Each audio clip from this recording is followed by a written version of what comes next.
If you are wishing to know more about fishing, you don't need a book, just come and see the Hook and the Cook.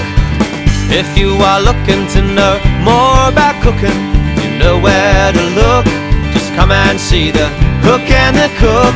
Scotty will hook 'em, and Paul he will cook 'em. They like to travel and learn new stuff. Come and see the Hook and the Cook.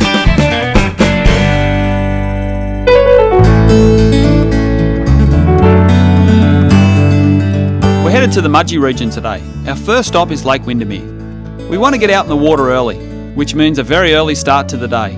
Mudgee's about 3.5 hours drive northwest of Sydney, nestled in the Cudgegong Valley. Our journey takes us over the Blue Mountains, which are part of the Great Dividing Range.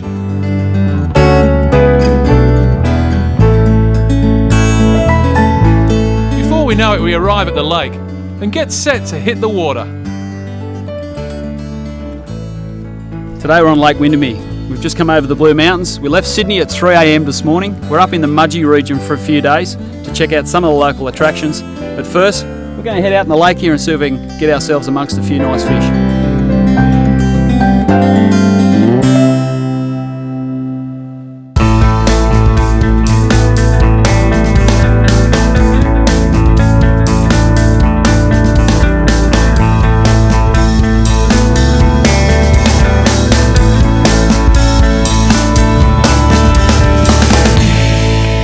The gear we're using today, light threadline outfits for casting lures or trolling, spooled up with about 6 to 8 kilo line and a fluorocarbon leader.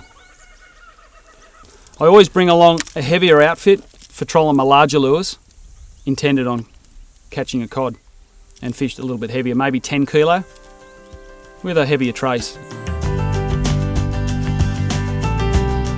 5 metres now.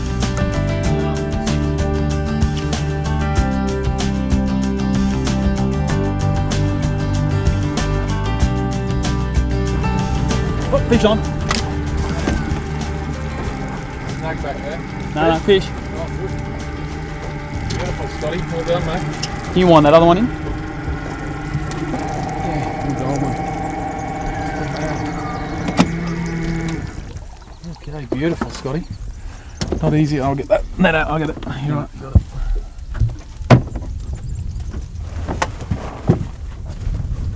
Just trawling around, eh?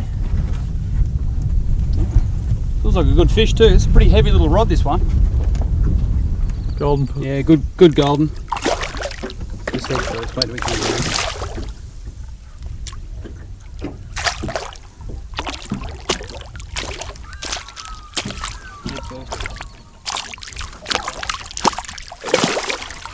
Yes, well done, mate. Woohoo! Woohoo! Well done. That's a fish. I didn't realise they got that big.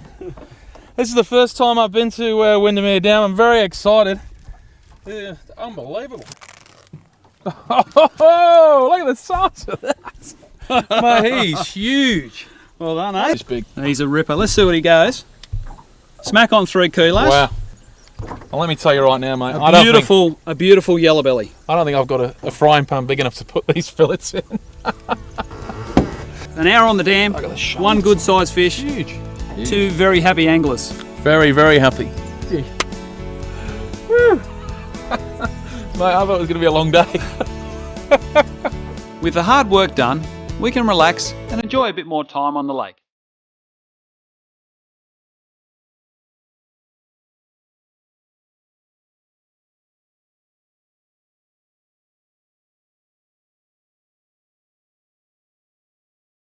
Well, I'll tell you what, that beautiful golden perch we pulled out of the lake earlier trolling, that's the little lure that did the damage. And working these lures around 3 to 5 metres and working the foreshores you can see in the background there. Troll nice and slow for best results. Other lures that are working well are little bladed lures. They come in a multitude of colours. The beauty of these lures, you can work them up and down amongst the timber, along the rocky foreshores. You can cast, troll or spin with them. Work extremely well. This one here, the little soft plastic, is also a good option. So make sure you bring a variety of lures and you'll be successful when you fish freshwater impoundments. After the break, we get out and about around Mudgee.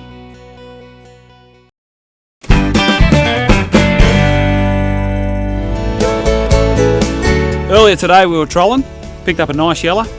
We're going to now start working some bladed lures amongst the heavy timber and see if we can get a fish casting. Don't be scared to work your lures right along hard against the shore. It's amazing how many fish just sit under these sticks and logs over here. It's a perfect ambush point for these fish.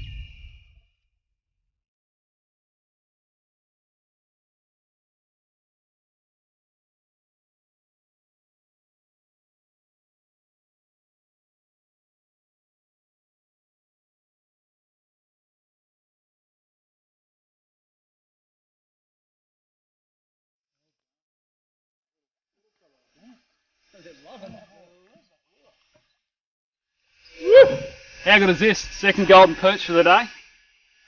We just caught him amongst the timber behind us there. We weren't trolling, we're actually casting bladed lures this time. He's a beautiful fish. They seem to be going for the gold today. Everything's been hitting the gold. Gold or the bronze colours. Yeah.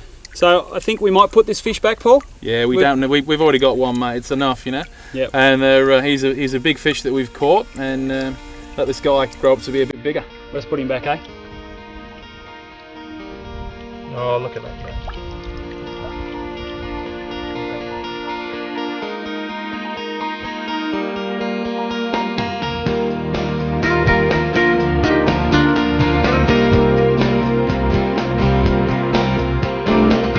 It's been a top morning out on Lake Windermere, landing 2 excellent yellowbelly. I'd love to stay all day and try for a Murray cod, but we've got more of Mudgee to see.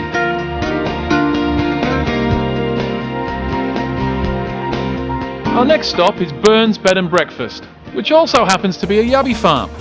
I'm hoping to pick up some fresh local yabbies to try out in a new recipe. Hey Pete. Hey Scott. G'day Peter. Paul, how you going, mate? Oh, I'm fine, thanks. Yeah, so you've come to Mudgee to have a look around? Yeah, mate. Well, what I'm after is I'm after some yabbies because we're looking at doing a cook-up. And I hear you're the best place in town. Well, this is the one and only yabby farm, so... Peter is kind enough to show us around. An aquaculture pond is surrounded on 4 sides, so there's no runoff into it. Yep. They breed in the ponds. Yep. Once I catch them, I'll put them into tanks in the big shed, separate them into categories and sell them from there. Pete holds the yabbies in freshwater tanks for at least 7 days prior to being sold for consumption. This is really effective in purging their systems and results in excellent tasting flesh. Got him. That's pretty good. He's looking at me, sir. Yeah, right. It was very entertaining watching Paul trying to pick up the yabbies.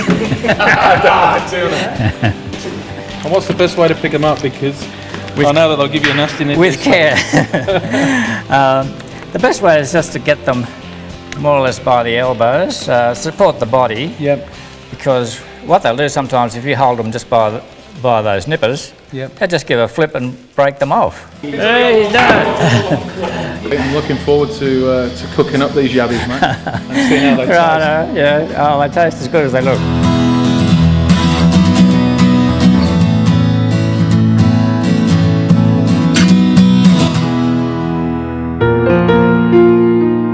With our yabbies on ice, we have one more stop before we can think about dinner. Mudgee is one of Australia's oldest wine growing regions.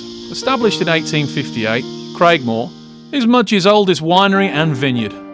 We drop in to catch up with senior winemaker James Manners. In Mudgee, in the area, Mudgee, what's it really good for growing? That's a good question, and you know, to be honest, we're still really struggling to put a finger on one variety. Here, it's a fairly unique part of the world. We do a lot of things really well, and I'm not just saying that because I'm from Mudgee. It's actually a pretty diverse region with soils and different altitudes. So Italian varieties do really well here. Things like Sangiovese, Barbera, some of the reds. Great area for Shiraz, but equally does some fantastic Rieslings and great Chardonnays. So when people say, what's Mudgee really famous for, it's really hard to nail that one down. Yeah. So you've got. So we're famous for our diversity, if you like. There you go. This is another question for you. Yep. What's yellow belly? I'm doing it with I've been thinking about we're going to do it with a Moroccan spice. What sort of well, good strong flavours. Yeah, good strong flavours in there. You could probably. I'd go a pretty crisp Mudgee Chardonnay with that. Right, okay. Try the Robert Oatley Chardonnay. That's really got a lot of that citrus spectrum in there and crisp acidity, so that'll help work through some of the fattiness of the fish. Because yellow belly is quite a little bit fatty, fatty sort of fish and good texture there, and so that should work out pretty well. And Yabbies. Look, probably the most versatile wine, and rosé I think will work well with that. Rosé. Yeah, it's not with this hot weather at the moment. It's a perfect drinking thing, and it's a bit tough. You invite all your mates around for a barbecue, and you pull out a rosé. Generally, it goes down like a lead balloon, but it's a really good drink for our conditions, and perfect with seafood. And Yabby would be great with that.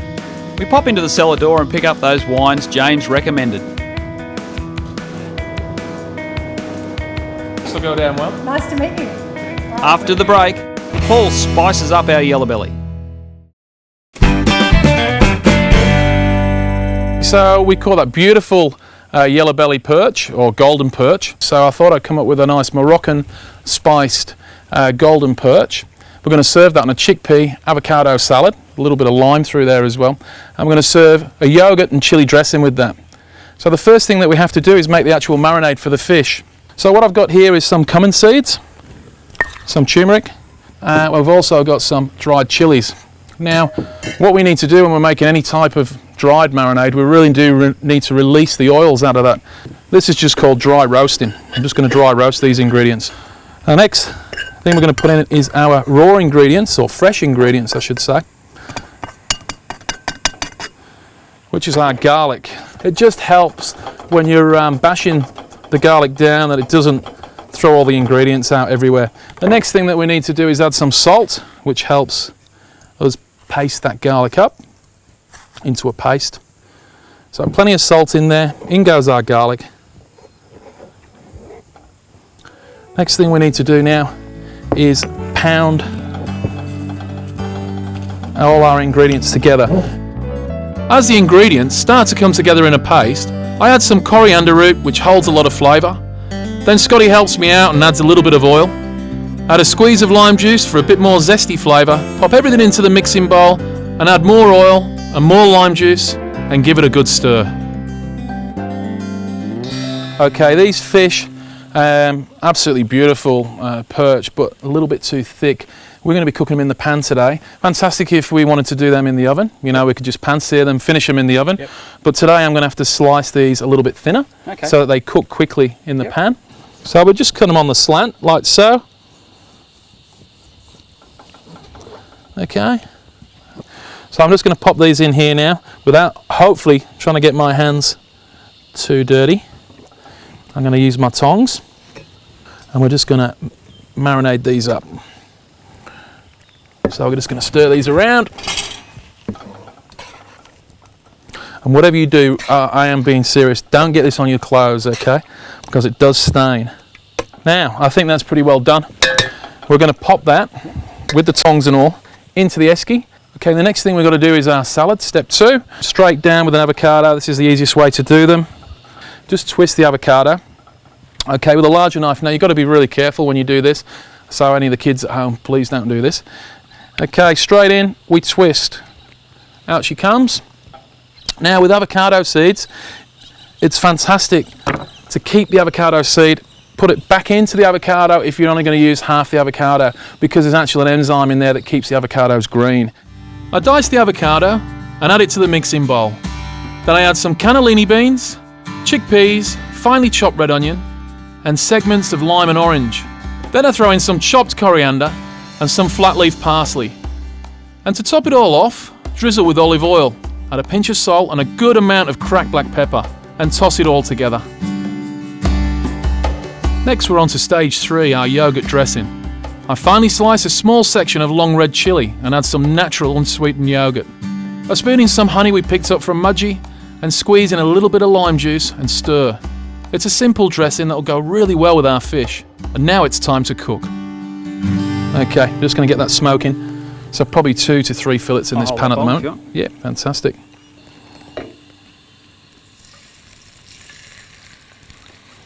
Geez, it looks good. Oh, it does look now, good. What is important as well, as you can see, this is the skin side up.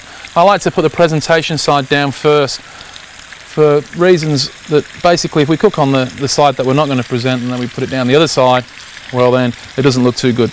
Okay, while we're waiting for our fish to cook, we're going to put our salad on our plate ready to rock and roll. As you can see, absolutely lovely.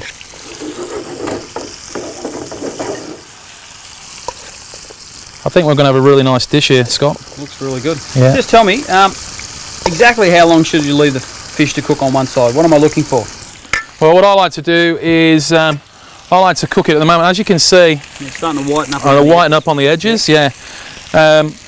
What I like to do personally, so that it doesn't dry out the fish, I like to turn it over, get a nice colour on one side without it being too hot. You don't want to burn the fish. You really don't want to burn the fish. So keep it on a low temperature. Yep. Okay, we'll just check. So we don't want it to be burnt. We want a nice colour on the fish. As you can see, it is a beautiful colour. Is that looking good? Yeah, absolutely lovely.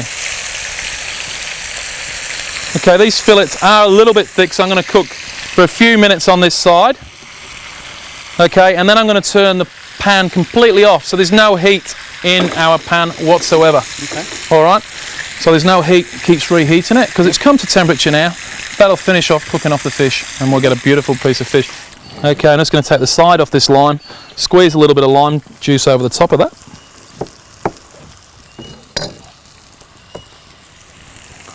As you can see, and you can see there's no heat here, so there's no danger. Yep. There's no flame, so it can't catch on fire. Okay, and I'm going to let that rest. And if you are concerned whether that fish is cooked enough, don't be scared of having a look in the middle. Just having a look there, like. Beautiful. There you go. Look, see, it's perfect at the moment. Yeah. We don't want to. We'll just leave it now to relax. Yep. So we've rested our yellow belly, and it's time to plate up. I place a couple of fillets over our salad and spoon some dressing over the top. Then add a little sprig of coriander and a couple of lime wedges. Drizzle with some oil and it's ready to eat.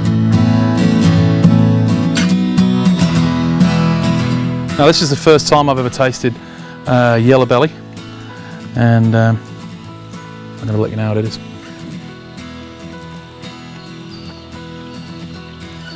Oh wow, mate, that is absolutely superb. Really, really good, and really goes well with that dressing, you know.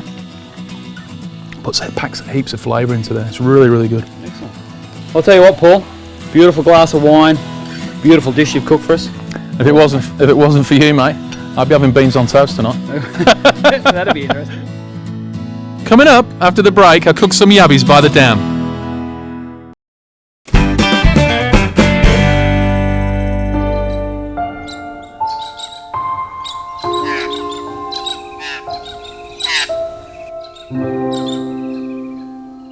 Okay, we're about 25 minutes out of Mudgee on a little country property, and these little properties have dams all across them. And the yabbies that we picked up, or we seen yesterday at the yabby farm, inhabit these little dams. And we thought, what a great location to cook up our wonderful food of yabbies that we picked up yesterday.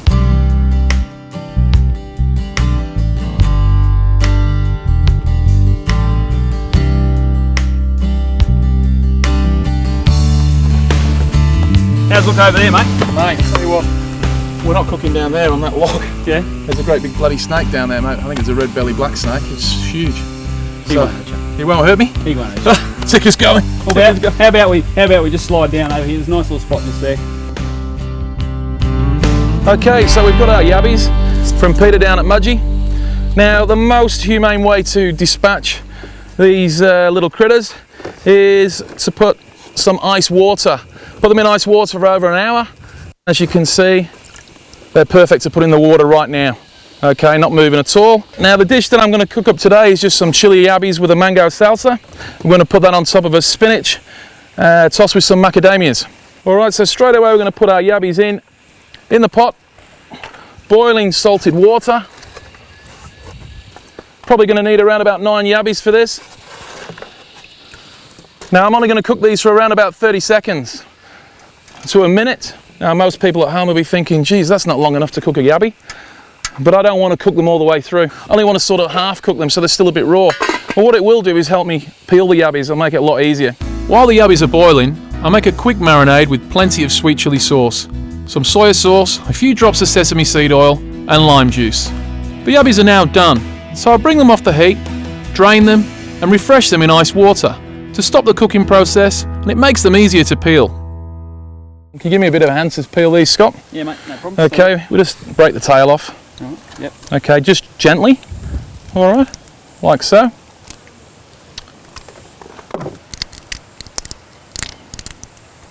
No, they peel pretty easy, don't they? Yeah, just like a prawn, really. We'll just give this a bit of a stir. And then you can throw them into the marinade as they're done. And we'll give them a coat. Beautiful.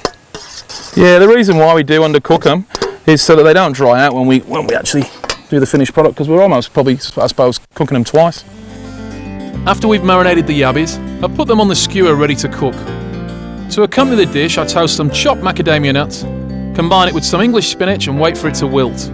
Then I plate it up and make a start on cooking the yabbies.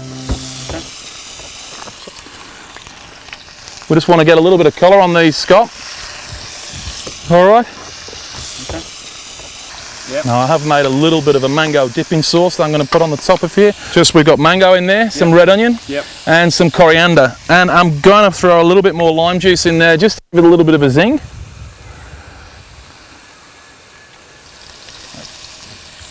Turn the heat off. There we go, lovely. Now we're going to put a little bit of mango salsa just on the side here.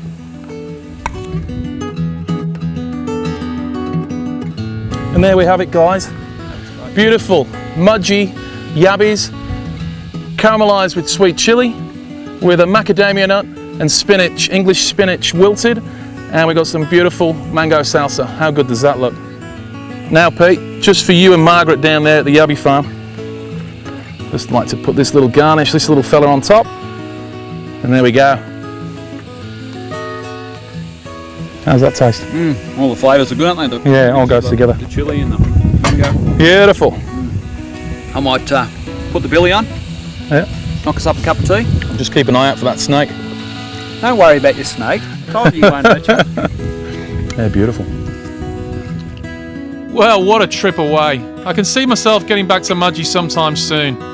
I've got to even up that score on the yellow belly front, and I can't wait to get back to taste some more Mudgee wine. Stop laughing, what are you laughing at? Stop laughing. Come on, we've got to do this. Unless you can see I like my food.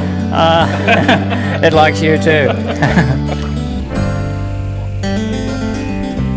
The red light's showing and we're racing.